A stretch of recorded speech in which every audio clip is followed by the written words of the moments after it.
Hello అండి అందరికీ welcome to our channel మీ ఆంధ్ర ఆడపడుచు ఫ్రెండ్స్ ఈరోజు మనం కార్తీక పురాణంలోని 11వ అధ్యాయాన్ని చెప్పుకుందాం.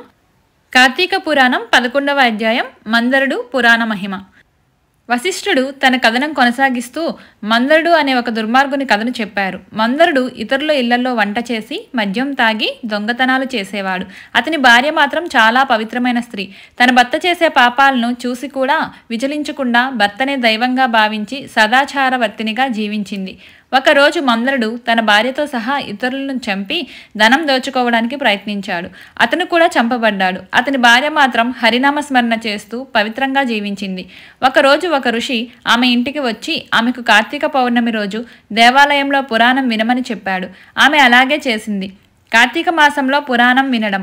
కార్తీక మాసంలో పురాణం వినడం వల్ల ఎంతటి పాపాల నుంచి కూడా విముక్తి లభిస్తుందని ఈ కథ ద్వారా తెలుస్తుంది. మందరుని భార్య పురాణం వినటం వల్ల ఆమె భర్తతో పాటు మరో 3 పాపాత్ములు కూడా మోక్షం పొందారు. అంటే పురాణం వినడం వల్ల కలిగే పుణ్యం అధికంగా ఉంటుంది. ఆమె చేసిన పుణ్యకార్యం వల్ల ఆమె మాత్రమే కాకుండా ఆమె భర్త, అతనితో పాటు చంపబడిన ఇతరులందరూ మోక్షం పొందారు. ఒక వ్యక్తి చేసిన పుణ్యకార్యం వల్ల ఇతరులకు కూడా మేలు జరగవచ్చు. ఓ జనక మహారాజా, ఈ కార్తీక మాస వ్రతము యొక్క మహత్యమును గురించి అనేక ఉదాహరణలు చెప్పి ఉంటిని. ఇంకనూ దీన్ని గురించి ఎంత చెప్పినను తనివి తీరదు. ఈ మాసమందు విష్ణువును అవిసపూలతో పూజించిన ఎడ్ల చంద్రాయన వ్రతం చేసినంత ఫలితం కలుగును. శ్రీ మహావిష్ణువు అర్చనానంతరం పురాణ పఠనం చేయించిన వినిపించిన అటువంటి వారు తప్పనిసరిగా వైకుంఠాన్నే పొందుతారు. దీన్ని గురించి మరి ఒక ఇతిహాసం చెప్పెదను, శ్రద్ధగా ఆలకింపుము అని వశిష్ఠుల వారు ఈ విధంగా చెప్పసాగిరి.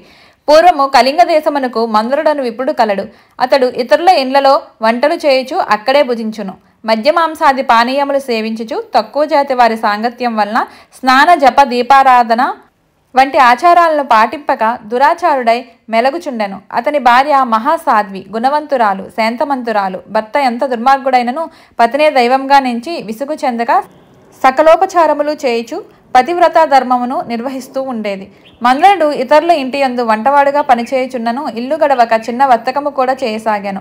ఆఖరికి దానివల్ల కూడా పొట్ట గడవకపోవడచే దొంగతనములు చేయుచు దారి కాచి బాటసారులను బాధించి వారి వద్దనున్న ధనము వస్తువులను అపహరించి జీవించుచుండెను. ఒక దినమున ఒక బ్రాహ్మణుడు అడవిదారిన పడిపోవచుండును. అతనిని భయపెట్టి కొట్టి ధనమును అపహరించుచుండగా అక్కడకు మరొక కిరాతకుడు వచ్చి ధనాసచే వారిద్దరినీ చంపి ధనం మూట కట్టుకొని వచ్చిచుండెను. సమీపమునందున్న ఒక గుహ నుండి పులి ఒకటి గాండ్రించుచూ వచ్చి కిరాతకునిపై పడెను. కిరాతకుడు దాన్ని కూడా చంపెను. కానీ ఆ పులి కూడా తన పంజాతో కిరాతకుడిని కొట్టి ఉండటం వలన ఆ దెబ్బకు కిరాతకుడు కూడా చనిపోయాను.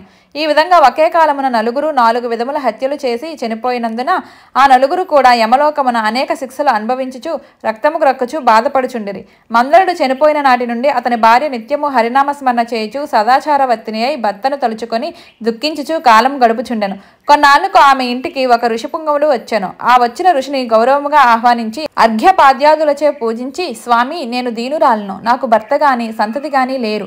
నేను సదా హరినామస్మరణ చేయుచు జీవించుచున్నాను. కావున నాకు మోక్ష మార్గం ప్రసాదించు అని బ్రతమాలుకొనెను. ఆమె వినయముకు ఆచారమునకు ఆ ఋషి సంతసించి, అమ్మా, ఈ దినము కార్తీక పౌర్ణమి, చాలా పవిత్రమైన దినము. ఈ దినమును వృధాగా పాడు చేసుకోవద్దు. ఈ రాత్రి దేవాలయంలో పురాణం చదువు. నేను చమురు తీసుకుని వచ్చేదను, నీవు ప్రమిదను ఒత్తిని తీసుకుని రావలను. దేవాలయంలో ఈ ఒత్తిని తెచ్చిన ఫలితము నీవందుకొనుము అని చెప్పిన తోడనే అందుకామె సంతోషించి వెంటనే దేవాలయానికి వెళ్లి శుభ్రం చేసి గోమయంచే అలికి ముగ్గులు పెట్టి తానే స్వయంగా వత్తి చేసి 2 ఒత్తులు వేసి ఋషి తెచ్చిన నూనె ప్రమిదలో పోసి దీపారాధన చేశాను. అటు తర్వాత ఇంటికి వెడలి తనకు కనిపించిన వారందరినీ ఈ రోజు రాత్రి ఆలయమందు జరుగుతున్న పురాణ కాలక్షేపమునకు రమ్మని చెప్పాను. ఆమె కూడా రాత్రి అంతయు పురాణము వినను. ఆనాటి నుండి ఆమె శ్రీ మహావిష్ణు చెంతన కాలము గడుపుచు కొంతకాలమునకు మరణించెను. ఆమె పుణ్యాత్మురాలు ఒకటి వల్ల విష్ణుదూతలు వచ్చి విమానం ఎక్కించుకుని వైకుంఠమునకు తీసుకుని పోయిరి. కానీ ఆమెకు పాపాత్ముడైన భర్తతో సహవాసం వలన కొంచెం దోషముండుట చేత మార్గమధ్యమున యమలోకమునకు తీసుకుని పోయిరి. అచ్చట నరకమందు మరి 3తో బాధపడుతున్న తన భర్తను చూసి, ఓ విష్ణుదూతలారా, నా భర్త మరి 3ను ఈ నరక బాధపడుచున్నారు. కాన నా యందు దయ ఉంచి వారిని ఉద్ధరింపండని ప్రాధేయపడెను. అంత విష్ణుదూతలు, అమ్మా, నీ భర్త బ్రాహ్మణుడై ఉండియు స్నాన సంధ్యాదులు మాని పాపాత్ముడయ్యాడు. 2వ కూడా బ్రాహ్మణుడైనను అతడు కూడా ధనాసచే ప్రాణహితును చంపి ధనమును అపహరించెను. 3వ వ్యాఘ్రము, 4వ పూర్వము ద్రావిడ దేశమున బ్రాహ్మణుడై జన్మించినను అనేక అత్యాచారాలు చేసి ద్వాదశి రోజున కూడా తైలలేపనము మద్యమాంస భక్షణ చేసిన వాడొకటిచే పాపాత్ముడైనాడు. అందుకే ఈ 4 నరక బాధలు పడుచున్నారు అని వారి చరిత్రలు చెప్పిరి.